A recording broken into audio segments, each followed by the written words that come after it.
Hello everyone. आज हम बात करेंगे एनसीएफ 2005 की नेशनल करिकुलम फ्रेमवर्क। तो अगर हम बात करें एनसीएफ की, तो एनसीएफ हमारा जो है वो सबसे पहले 1975 में आया था, फिर उसके बाद में 1988 में आया, फिर उसके बाद में 2000 में आया and then 2005। National curriculum framework आखिर होता क्या है? हमारे करिकुलम में कई सारे चेंजेस आते हैं according to the need of society. जैसे जैसे सोसाइटी हमारी चेंज होती है, वैसे वैसे हमारा करिकुलम भी चेंज होता है, उनमें कई सारे चेंजेस किए जाते हैं। अब चेंजेस जो होते हैं वो इतनी आसानी से नहीं पॉसिबल हो पाते हैं करना, क्योंकि वो कई सालों से वही पैटर्न चला आ रहा होता है। तो कहीं ना कहीं एक डिफ़िकल्टी आ जाती है उस पैटर्न को चेंज करने में और दोबारा से न्यू पैटर्न लॉन्च करने में। तो हमारा जो एनसीईआरटी है, national council for education research and training, इसका फुल फॉर्म की अगर हम बात करें, तो ये ही जो है वो एनसीएफ को लॉन्च करता है और यही क्या बोलते हैं कि सिलेबस को या करिकुलम को डिज़ाइन करता है। आइए अगर हम बात करें, तो documents draws it policy basis from earlier government reports on education as learning without burden and national policy of education। NCF का अगर हम मेन मोटिव देखा जाए, तो उसका मेन मोटो यही था कि बच्चों को एजुकेशन दी जाए without any tension and burden. उनके ऊपर कोई भी हमें बर्डन नहीं डालना है या कोई टेंशन नहीं ऐसी डालनी है जिसकी वजह से उनकी पढ़ाई में डिस्टर्ब हो, वो ज़बरदस्ती की पढ़ाई ना करें। वो एक फ्री माइंड से एक अच्छे हैप्पीनेस के साथ में अपनी एजुकेशन को कंप्लीट करें। एनसीएफ का मेन मोटो यही था। The process of the development of NCF has been initiated in November 2004। अब जैसे कि मैंने बताया कि कोई भी चीज़ अगर होती है तो एकदम से लॉन्च नहीं होती है। अब ये जो एनसीएफ है वो 2005 में आया, लेकिन इसकी जो बैठक हम कह सकते हैं, इसका जो विचार है इसको लाने का, वो 2004 में नवंबर में ही डिसाइड हो गया था। और इसके साथ साथ कई सारे पीपल्स जो हैं वो जुड़े थे इस एनसीएफ को लाने में। तो इसमें अगर हम बात करें, तो national steering committee by professor Rispal Singh का बहुत बड़ा रोल था एनसीएफ को बनाने में। और भी 21 नेशनल फोकस ग्रुप्स, 21 नेशनल जो हैं वो भी साथ में इन्वॉल्व हुए थे इस एनसीएफ के थीम को बनाने में। इसका कैसे क्या करिकुलम होना चाहिए, क्या कहाँ कहाँ इस एनसीएफ को लॉन्च करना है, किस किस एरिया में क्या क्या इसके रिफॉर्म्स होने चाहिए, ये सारी चीज़ें जो हैं वो 21 नेशनल और यशपाल सिंह ने मिलकर एनसीएफ को फॉर्म किया था। आई होप ये आपको पॉइंट क्लियर हो गया होगा। जिसका मेन मोटिव मैंने यही कहा कि constructive thoughts of the child rather than instructive. Means हमें रट्टाफिकेशन वाली पढ़ाई पे नहीं करना है। एज जो बच्चा है वो बोलते नहीं, लर्निंग बाय डूइंग, वो एक अपने हिसाब से बच्चा काम करे और उसी से उन चीज़ों से सीखे। और जो हमारा जो टीचर का रोल है वो एक फैसिलिटेटर के रूप में काम करे। सिर्फ टीचर जो है वो एक फैसिलिटेटर के रूप में बच्चों के पास उनकी हेल्प करे, मीन्स उनको गाइड करता जाए, उनको सही गलत का रास्ता बताता जाए। बट चिल्ड्रन को मौका दे कि वो अपने हिसाब से काम कर सके और अपने माइंड के हिसाब से अपने अकॉर्डिंग चीज़ों को सॉल्व कर सके। उसमें टीचर ही पूरा काम नहीं करेगा। यहाँ पे एजुकेशन जो है वो चाइल्ड सेंटर्ड बनाने की पूरी पूरी यहाँ पे कोशिश करी जा रही थी कि टीचर सेंटर्ड हमें एजुकेशन नहीं रखनी है, हमें चाइल्ड सेंटर्ड एजुकेशन रखनी है, जिसमें कि पूरा फोकस जो है वो चाइल्ड के ऊपर दिया जाए। आई होप ये पॉइंट आपको क्लियर हो गया होगा। नेक्स्ट पॉइंट की अगर हम बात करें, the approach and recommendation of NCF 2005 are for the entire educational system. और ये जो एनसीएफ 2005 था, ये लॉन्च करा गया था इंटायर एजुकेशनल सिस्टम में। ये एनसीएफ जो है कुछ एरियाज़ के लिए नहीं बना था, हमारे पूरे नेशन में करने के लिए, लॉन्च करने के लिए इस एनसीएफ को फॉर्म किया गया था, ताकि ये पूरे एजुकेशन सिस्टम में एक नया बदलाव ला सके। It has been translated into 22 languages and influence the syllabus in 17 states. ये नेशनल करिकुलम फ्रेमवर्क को 22 लैंग्वेजेस में ट्रांसलेट किया गया था, क्योंकि हमारा जो इंडिया है उसमें कई सारी लैंग्वेजेस का यूज़ होता है। जैसे हम साउथ साइड चले जाए तो तमिल, कन्नड़, और ये सारी लैंग्वेजेस होती हैं। अगर हम नॉर्थ में बात करें तो पंजाबी, हरियाणवी, एंड बहुत सारी लैंग्वेजेस। तो इस करिकुलम को 22 लैंग्वेज में ट्रांसलेट किया गया था ताकि हर एक स्टेट में ये नेशनल करिकुलम फ्रेमवर्क जो है वो लॉन्च हो सके। और ये जो हैज़ इन्फ्लुएंस द सिलेबस, और इस नेशनल करिकुलम फ्रेमवर्क ने 17 स्टेट्स को क्या किया था, इन्फ्लुएंस किया था। मींस उनको वहाँ पे ये सिलेबस को रीलॉन्च किया गया था पुराने सिलेबस को हटाकर। और एनसीईआरटी ने बहुत बड़ा सपोर्ट किया था इस नेशनल करिकुलम फ्रेमवर्क को पूरे नेशन में फैलाने के लिए, जिसके लिए एनसीईआरटी ने 10 लाख रुपीस जो है हर एक स्टेट को दिए थे प्रमोट करने के लिए कि वो इस नेशनल करिकुलम फ्रेमवर्क को प्रमोट करें उनकी स्टेट लैंग्वेज में।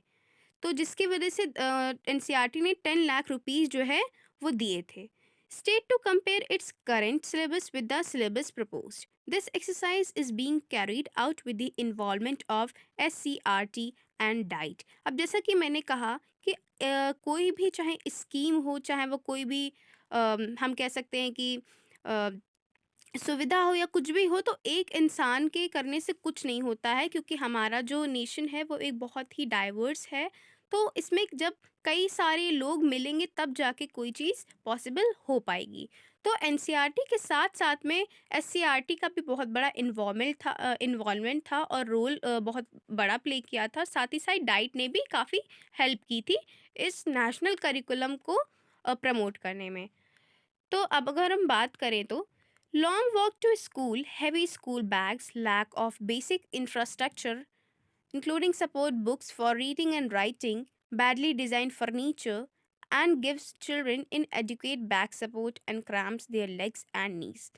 अब जैसे हम पुराने सिलेबस की अगर हम बात करें, अकॉर्डिंग टू एनसीएफ का क्या कहना है कि जो पुराना सिलेबस है वो बहुत ही ज़्यादा ओवरलोडेड है और बहुत ही बच्चों को जो है वो एक बोलते नहीं, एक प्रेशर वाला एक प्रेशर देता है उसके माइंड पे, उनकी फिजिकल ग्रोथ पे। क्योंकि उन कई कई बार ऐसा होता है कि बच्चे का जो स्कूल है वो काफ़ी दूर होता है घर से, जिसकी वजह से उनको बहुत ही पैदल चल के जाना पड़ता है और इतना भारी बैग हो जाता है बच्चों के ऊपर, जिससे कि उनकी जो ग्रोथ है उसमें बहुत बड़ा इफ़ेक्ट पड़ता है। और अगर हम बात करें इंफ्रास्ट्रक्चर की, तो जैसे क्लासरूम्स वगैरह में जो सीट्स होती हैं तो बहुत ही अजीब तरीके से होती है, जिसकी वजह से बच्चों की जो बैक में होता है वो पेन होना स्टार्ट हो जाता है। तो हमें ऐसा करिकुलम जो है वो नहीं चलाना है जिसकी वजह से बच्चों की फिजिकल मेंटल ग्रोथ पे इफ़ेक्ट पड़े और वो अच्छे से पढ़ ना पाएँ। तो एनसीएफ का यही मोटो था कि हमें एक अच्छा डिज़ाइन देना है बच्चों को, उनके लिए अच्छा फर्नीचर हमें प्रोवाइड करना है और कम से कम उनके ऊपर लोड देना है। मीन्स अगर बहुत ही जैसे हम देखते हैं एनसीईआरटी की बुक अगर हम देखते हैं तो उसमें कई सारा जो कंटेंट है वो एक ही बुक में आता है। फॉर एग्जांपल अगर हम साइंस की बुक ले लें तो उसमें फिजिक्स, बायोलॉजी और केमिस्ट्री मिक्स होती है, जिससे कि बच्चे को और 3-3 बुक अलग-अलग ना ले जानी पड़े। एक ही बुक में उसका पूरा कंटेंट हो और उसको एक ही बुक जो है वो कैरी करनी पड़े, चाहे उसका टाइम टेबल में वो रोज़ ही क्यों ना हो, जिससे कि उसका जो बर्डन है वो कम रहेगा। तो उसके जो लेग्स में क्रैम्प्स हैं और जो पीछे बैक साइड में दर्द होने लगता है, तो इन सारी चीज़ों से वो बच सके। तो time table do not give your children enough break to stretch, move and play, and that derive older children of play sports timetable and encourage girl to opt out। अब जैसा कि मैंने बताया कि एनसीएफ का जो मेन मोटिव था वो बच्चों का ओवरऑल डेवलपमेंट पे था, कि बच्चे को किसी भी तरीके की परेशानी ना हो पाए एजुकेशन लेने में। जैसे कई बार होता है कि बच्चा ओवर टाइम के मारे, जैसे लगातार टाइम टेबल उसका लगा होता है कि अभी साइंस का है, फिर मैथ्स का है, फिर इंग्लिश का है, तो उस चीज़ पे भी हमें वर्क करना है कि नहीं, एक पीरियड के बाद में बच्चों को गैप देना है, फिर उसके बाद में उनका इंपॉर्टेंट सब्जेक्ट लगाना है। और बच्चों को जो उनका इंफ्रास्ट्रक्चर है वो अच्छे से डिज़ाइन किया होना चाहिए, ताकि अगर बच्चे एक कॉन्स्टेंटली पोजीशन पे बैठे रहें तो उनकी बैक साइड, उनकी नीज़ और उनके लेग्स में पेन ना हो। आई होप ये पॉइंट आपको क्लियर हो गया होगा।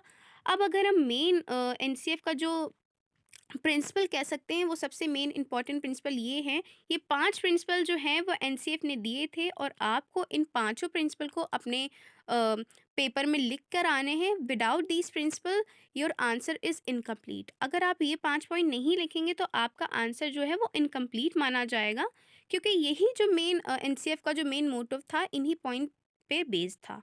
तो सबसे पहला पॉइंट की अगर हम बात करें तो shift learning from rate method. NCF के अकॉर्डिंग पहला पॉइंट ये कहता है कि हमें जो है वो लर्निंग को शिफ्ट करना चाहिए रेट मेथड। जो पुरानी हमारी लर्निंग चलती आ रही है कि हमने इनको 4 क्वेश्चन दे दिया, बच्चे ने रट के चले आए और फिर अगले दिन उसका पेपर दे दिया, फिर 1 महीने बाद उसके मन से वो सारी नॉलेज रिमूव हो जाती है। तो हमें ये लर्निंग को शिफ्ट करना है। सेकंड पॉइंट अगर की हम बात करें तो connecting knowledge to life outside the school. अब पहले क्या होता था कि बच्चा जो होता था सिर्फ स्कूल में जाता था, और स्कूल में अभी भी कई सारे स्कूल्स में मैं देखती हूँ कि बच्चा सिर्फ और सिर्फ स्कूली एजुकेशन ले पाता है। उसको बाहर क्या सोसाइटी में कैसे क्या हो रहा है उसको कुछ भी नहीं पता होता है। तो एनसीएफ का ये कहना था कि हमें बच्चे को कनेक्ट करना है outside the school also and inside the school also. उसको ओवरऑल नॉलेज हमें प्रोवाइड करनी है, चाहे वो आउटसाइड द स्कूल की हो या इनसाइड द स्कूल की हो। हमें केवल बुक्स की नॉलेज ही नहीं देनी है बच्चों को। आई होप ये भी पॉइंट आपको क्लियर हो गया होगा। To integrate examination into classroom learning and make it more flexible. अब कई बार क्या होता है कि एग्जामिनेशन पैटर्न जो होता है वो बहुत ही टफ और डिफ़िकल्ट बना दिया जाता है, जिसकी वजह से बच्चा सॉल्व ही नहीं कर पाता है और उसके मेंटल प्रेशर बहुत ज़्यादा बढ़ जाता है। तो एनसीएफ का कहना था कि हमें जो है वो एग्जामिनेशन पैटर्न बहुत ही फ्लेक्सिबल बनाना है, जिसके कारण बच्चा जो है आराम से वो कर सके और उसके ऊपर कोई भी मेंटल प्रेशर ना हो। हमें क्लासरूम लर्निंग को भी बहुत ज़्यादा इफ़ेक्टिव बनाना है। आई होप ये भी पॉइंट आपको क्लियर हो गया होगा। फोर्थ पॉइंट की अगर हम बात करें तो to enriching the curriculum so that it goes beyond the text books. हमें जो बच्चों को नॉलेज देनी है वो सिर्फ और सिर्फ बुकिश नॉलेज नहीं देनी है। हमें बियॉन्ड द करिकुलम भी बच्चों को बताना है कि कैसे क्या होता है हमारी सोसाइटी में, हमारे नेशन में, इंटरनेशनली क्या होता है। तो हमें बियॉन्ड द करिकुलम जो है वो भी बच्चों को बताना है, उनको नरिश करना है। तो केवल हमें बुकिश लैंग्वेज नहीं देनी है। आई होप ये भी पॉइंट आपको क्लियर हो गया होगा। नेक्स्ट पॉइंट की अगर हम बात करें तो nurturing and overriding identity informed by caring concern with the democratic policy of the country. अब हमारी नेशन में कौन कौन से राइट्स हैं, कौन कौन सी ड्यूटीज़ हैं, तो ये बच्चे को नहीं पता होता है। तो ये एक टीचर का काम होता है कि हमें उस बच्चे को बताना है कि हमारी डेमोक्रेटिक पॉलिसीज़ क्या हैं, एज अ गुड सिटीज़न हमें कैसे रहना चाहिए, और हमारी क्या क्या ड्यूटीज़ होती हैं और हमारे क्या क्या राइट्स होते हैं। ये सारी चीज़ें जो हैं एक बच्चे को हमें बतानी चाहिए। तो एनसीएफ हमारा जो है उसका यही कहना था कि हमारे जो 5 प्रिंसिपल हैं इन्हीं के बेस पे हमें बच्चे को जो है वो ट्रेन करना है, और हमें जो है वो रट्टाफिकेशन वाली एजुकेशन नहीं देनी है, चाइल्ड सेंटर एजुकेशन देनी है, जिसमें चिल्ड्रन जो है वो खुद अपने हिसाब से काम करें, लर्निंग बाय डूइंग मेथड से। और टीचर जो है एक फैसिलिटेटर के रूप में काम करे स्टूडेंट्स के लिए। और जो करिकुलम है वो फ्लेक्सिबल हो, एग्जामिनेशन पैटर्न जो है वो फ्लेक्सिबल हो, जिससे कि बच्चों के ऊपर कोई बर्डन ना हो और उनकी मेंटल प्रेशर ना पड़े। आई होप ये आपको सारे पॉइंट क्लियर हो गए होंगे और ये पॉइंट आप पेपर में ज़रूर लिखिएगा। अब अगर हम बात करें एम क्या है नेशनल करिकुलम फ्रेमवर्क की, तो सबसे पहला एम जो है language is to implement three language formula emphasis on mother tongue as medium of instruction focus on all skill. तो सबसे पहला एम ये है कि हमें जो है वो 3 लैंग्वेज फार्मूला अप्लाई करना चाहिए हमारे करिकुलम में। सबसे पहला कि कोई भी अगर स्टेट्स की तो मदर टंग है, फॉर एग्जांपल कि अगर बच्चा तमिल का है तो तमिल लैंग्वेज उसकी एक मदर टंग हो गई।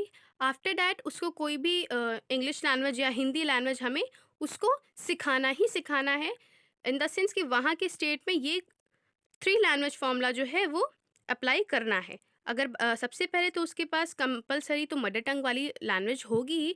आफ्टर दैट 2 लैंग्वेज उसको एक्स्ट्रा में हमें सिखाना है, चाहे वो इंग्लिश हो जाए, चाहे वो हिंदी हो जाए, चाहे वो फ्रेंच हो जाए, बंगाली हो जाए, उससे हमें मतलब नहीं, वो स्टेट्स के ऊपर डिपेंड करता है। सेकंड की अगर हम बात करें तो एम ये है कि mathematics teaching of mathematics to focus on child's resources. तो नेशनल करिकुलम का जो सेकंड एम है वो ये है कि हमें बच्चों को मैथमेटिक्स भी पढ़ानी है हर एक स्टेट में। हमें ये चीज़ करिकुलम में ऐड करना है जिससे कि जो चाइल्ड का जो थिंकिंग पावर है, जो इसकी मेंटल एबिलिटी है, वो बहुत ज़्यादा इंक्रीज़ होती है और वो और ज़्यादा फोकस कर पाता है।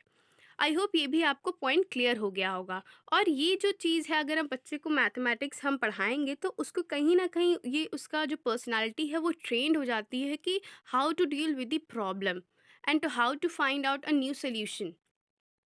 तो हमें सबसे ज़्यादा एम इसका ये है कि मैथमेटिक्स को भी इंक्लूड करना है हमारे करिकुलम में, चाहे वो कोई भी स्टेट में क्यों ना हो। थर्ड अगर हम बात करें तो साइंस नेशनल करिकुलम फ्रेमवर्क का कहना था कि बच्चे को साइंस भी हमें पढ़ाना है। उसकी हमें एक्सपेरिमेंट बेस्ड हमें साइंस उसको बतानी है, क्योंकि हमारा जो इंडिया है या अदर कंट्रीज़ की हम बात करें तो कहीं ना कहीं बहुत ज़्यादा टेक्नोलॉजी ने ग्रोथ अपना ली है, और हमारा जो फ्यूचर है वो इन्हीं सब पे बेस्ड है।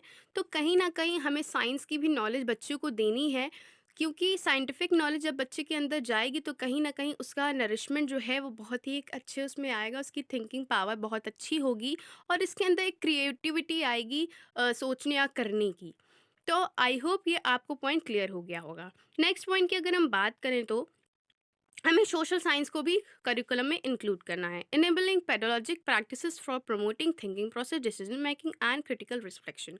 तो सोशल साइंस में अगर हम देखते हैं तो इसमें हिस्ट्री की भी नॉलेज देता है हमें सोशल साइंस एक बहुत ब्रॉड टॉपिक है जिसमें हिस्ट्री, सिविक, ज्योग्राफी, ये सारी चीज़ें इंक्लूड रहती हैं, जिससे कि बच्चा जो है वो अपना पुराना जो पास्ट है उसके बारे में भी उसको नॉलेज मिलती है। हम हमारे नेशन में कौन कौन से पॉलिटिकल एक्टिविटीज़ हो रही हैं उसके बारे में भी नॉलेज मिलती है। और अगर हम ज्योग्राफी की पोर्शन की बात करें तो हमारे इंडिया में कितने क्या एरिया है और कैसी क्या क्लाइमेटिक कंडीशन है, तो ये सारी चीज़ की नॉलेज जो है वो बच्चों को मिल पाती है by the social science.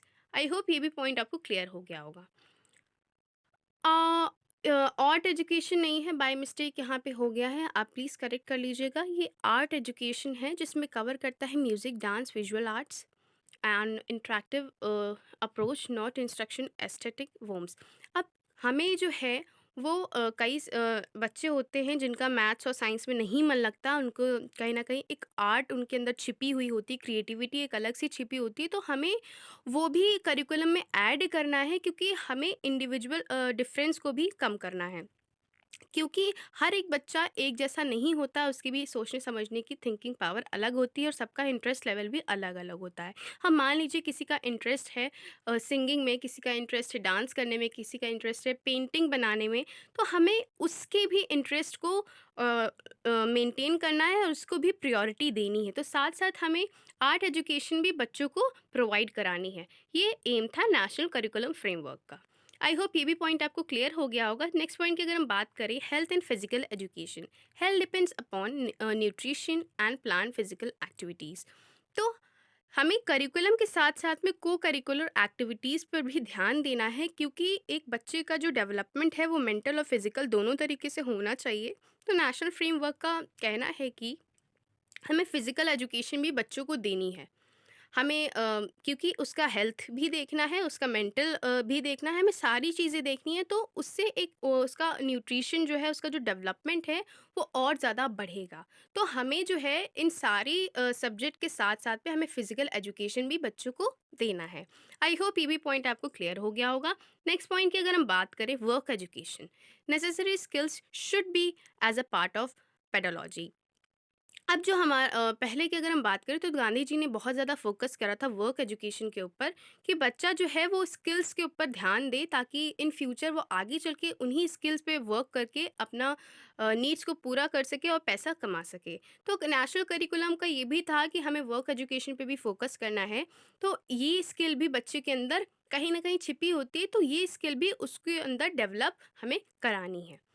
I hope ये भी पॉइंट आपको क्लियर हो गया होगा। नेक्स्ट पॉइंट की अगर हम बात करें, education for peace as precondition to stop growing violence and intolerance. हमें एजुकेशन जो है वो एक ऐसी देनी है कि लड़ाई झगड़े वाली एजुकेशन हमें बच्चों को नहीं सिखानी है। हमें मिलजुल कर कैसे रहना चाहिए, हमें पीसफुली कैसे रहना चाहिए, ये एजुकेशन हमें एक बच्चे को बतानी है। तो ऐसा करिकुलम हमें डिज़ाइन करना है और एजुकेशन जो है ऐसी देनी है कि हमारा जो नेशन है वो यूनाइट होके रह सके, हमारे नेशन में इंटीग्रेशन रह सके।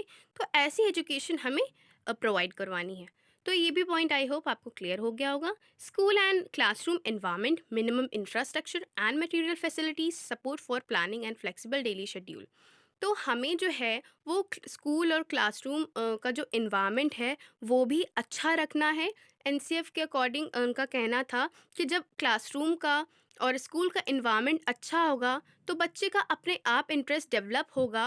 वो और ज़्यादा इच्छा उसकी और ज़्यादा करेगी कि हमें नहीं आज स्कूल जाना है। वो रोज़ रोज़ स्कूल आने की ज़िद करेगा और उसका वहाँ पे मन लगा रहेगा। जिससे कि हमें ये हम कैसे पॉसिबल कर सकते हैं कि हमें आईसीटी क्लासरूम्स को बहुत ज़्यादा ध्यान देना पड़ेगा, वो भी बनवानी पड़ेंगी। लेबोरेटरीज़ के लिए भी अरेंजमेंट करवाना पड़ेगा, लाइब्रेरीज़ भी बनवानी पड़ेंगी, जिससे कि हमारा जो एनवायरनमेंट है और बच्चे का इंटरेस्ट है और ज़्यादा डेवलप हो सके और वो एजुकेशन की तरफ क्या हो, बढ़ता है और आगे जा सके। आई होप ये भी आपको पॉइंट क्लियर हो गया होगा। तो अगर हम नेक्स्ट पॉइंट की बात करें तो यूनिवर्सल एक्सेस एंड एम्प्लॉयमेंट। अब जब हम ये सारी चीज़ें एक बच्चे को करिकुलम में प्रोवाइड करवाएंगे, उसको मैथमेटिक एजुकेशन देंगे, सोशल साइंस एजुकेशन देंगे, एजुकेशन फॉर पीस देंगे, वर्क एजुकेशन प्रोवाइड करवाएंगे, अच्छा इन्वायरमेंट देंगे, लैब्स देंगे, आईसीटी देंगे, तो कहीं ना कहीं एक बच्चा जो है उसकी पर्सनालिटी एक अलग से बन के आएगी, जिससे कि उसका जो हमारा इन फ्यूचर में जो रोल है उसको कहीं ना कहीं एम्प्लॉयमेंट उसको ज़रूर मिलेगी, अगर वो बच्चा कुछ अपने लाइफ में करना चाहता है तो। आई होप ये आपको पॉइंट क्लियर हो गए होंगे। अब अगर हम इम्प्लीकेशन की बात करें तो इम्प्लीकेशन क्या है? In the construction perspective, learning is the process of construction of knowledge. Learners actively construct their knowledge by connecting new ideas. अब जैसे कि मैंने बात करी कि नेशनल करिकुलम फ्रेमवर्क का कहना है कि हमें जो है वो बच्चे को कंस्ट्रक्टिव नॉलेज देनी है, जिससे कि उसके अंदर जो है वो न्यू आइडियाज़ क्रिएट हो सके और वो चीज़ों को कनेक्ट कर सके और कहीं ना कहीं वो न्यू थिंकिंग को डेवलप कर सके। तो ये हमारा सबसे पहला इम्प्लीकेशन हो गया। सेकेंड इम्प्लीकेशन की अगर हम बात करें, learner construct the mental representation of reality through experiences. Learner को कहीं ना कहीं वो कंस्ट्रक्शन हमें क्रिएट करना है रियलिटी से, जो उसके मतलब कि हमें इसको रियलिटी से जॉइन करवाना है, उसको कहीं ना कहीं सिखाना है बाय एक्सपीरियंसेस। कि होता नहीं, जब इंसान को ठोकर लगती है तभी वो इंसान सीखता है। तो यहाँ पे ठोकर लगने की बात नहीं करी जा रही है, बट यहाँ पे एक्सपीरियंस की बात करी जा रही है कि अनुभव से ही इंसान आगे ज़िंदगी में बढ़ता है और सीखता है। तो दूसरा इम्प्लीकेशन हमारा ये है। तीसरे इम्प्लीकेशन की अगर हम बात करें, the structuring and restructuring of ideas are essential feature in the learning process in learning. हमारा जो स्ट्रक्चरिंग और रीस्ट्रक्चरिंग के जो आइडियाज़ है ये भी बहुत एसेंशियल फीचर्स हैं लर्नर्स के प्रोग्रेस में हेल्प करने के लिए। अगर हम फोर्थ पॉइंट की बात करें, the engagement of learner through relevant activities can facilitate in the structure of mental image. तो मैंने जैसे बताया कि बहुत सारा जो ग्रोथ होता है वो सारा इन्वायरमेंट उसमें होता है, फिजिकल ग्रोथ भी होता है, मेंटल ग्रोथ भी होता है।